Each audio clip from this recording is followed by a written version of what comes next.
Hello, welcome to the Blissful Breakfast with Breegs. Hope you're having a fabulous Wednesday. It's good to be here, good to see you. Thoughts are things. Thoughts become things. Take something that helps me to stay happy and blissed out is to take inventory on my words and my thoughts. I was listening to Marissa Peer, which is one of the best therapists in the world. She was on Lewis Howes yesterday, and she was spitting out some wisdom and a lot of it was thinking about how we are responding to current events and how we are thinking about it and the words that we're using. Are we using words like, oh, I feel trapped, or I feel, terrified. Oh, this is the end of the world, or oh my gosh. And what kind of words are you using? And she was saying that every word that we use is an imprint that our mind and our body has to respond to. Every one. And so when we say, I feel trapped, then our body kind of closes in and our mind starts responding to that. And, if you don't think thoughts are things, or don't kind of understand that, or think that's a little woo-woo, it's pretty scientific. So just take, for instance, if you think of sex, think of something sexual, you'll get aroused. Think of what an erection. If you've ever had one of those, you can think of something and then blood starts flowing and there's a reaction in your body and something different happens, right? So our thoughts impact the chemistry of our body. And she's this therapist, Marissa Peer, and she talks about all these clients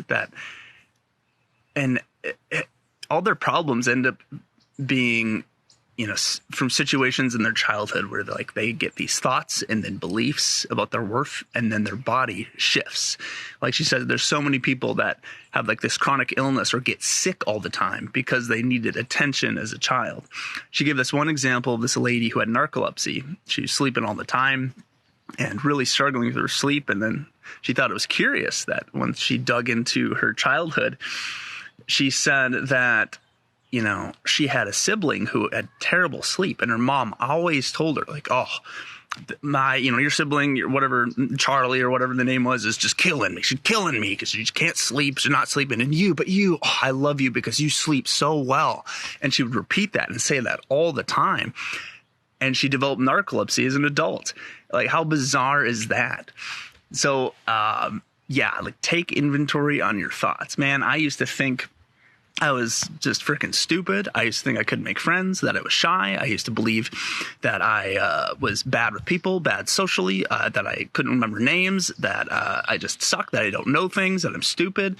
All sorts of ridiculous beliefs and even into my adult life, believing that there's terrible in the world, that there's just focusing and thinking about there's a demon in everyone and I gotta fix it, and there's just looking for the bad in the world. And man, once I shifted my mindset and started thinking and using my words differently and just being like, hey, I'm awesome, I'm amazing, hey, I'm confident, I can remember things, I'm gonna learn how and practice and try, and I just start seeing the good in everyone. Oh, wow. People are awesome. People are amazing. Once you start looking, whatever you look for, you get. So, that has a profound impact in my life. Once I started believing I was a badass, not caring what people think about me, shifting my thoughts and my words and just taking inventory every single day, every moment that I can. What am I thinking? What is that bringing? What vibration is that bringing to the universe?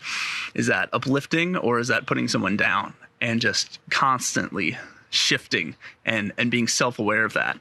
Marissa Peer in the Lewis Howes episode gave an example of Nelson Mandela. She's like, we can't last 3 weeks or 6 weeks or a couple months in isolation. Nelson Mandela was in isolation for 27 years. And she said he was like, hey, my people, my country is in jail, is in prison.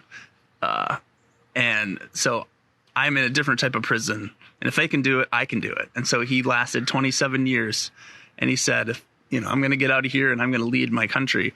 And he did. And man, like that puts it into perspective, right? Like 27 years, what a baller. And we're, we're getting skirmished over a few weeks, few months of unknown. So just hope that inspires you, encourages you, and remember, I'm sure you all know, like to think, think positively and to kind of cast aside those repeating negative thoughts that are kind of hardwired in our ancient brains, right? Like it helps us keep alive, right? To get scared and fearful of stuff so we can run away. And, when you get but when we get these negative comments, or you have to tell your mom that you're not coming home for Mother's Day, we get that same fight or flight response, and we're in this stress thinking that we're going to die, but that's not the case. So, I encourage you to take inventory of your thoughts. Thoughts are things, on your words, that your words and your thoughts will change your chemistry and your physiology. So, man, pick some good ones, pick some awesome ones. Just like it's true. They're true, right? Like, or they've become true if you say them and believe them enough. Like, you're amazing. You're awesome. I'm indestructible. I'm unstoppable. This is the best time of my entire life. Like, I'm going to learn something freaking profound today. Like, today is the best day on the planet. Like, I'm an absolute badass. Oh, maybe I sucked at this yesterday, but geez, I'm going to improve 50% today. Like, I'm going to have a phenomenal day. Like, money flows to me. Like, whatever you need, like, I'm going to get that job. And, oh, man, this new experience is going to be phenomenal. When I can travel, it's going to be the best traveling of my entire life. So, all right, I think we'll leave it out here today. Think some beautiful thoughts, because you're a beautiful soul. All right, cheers.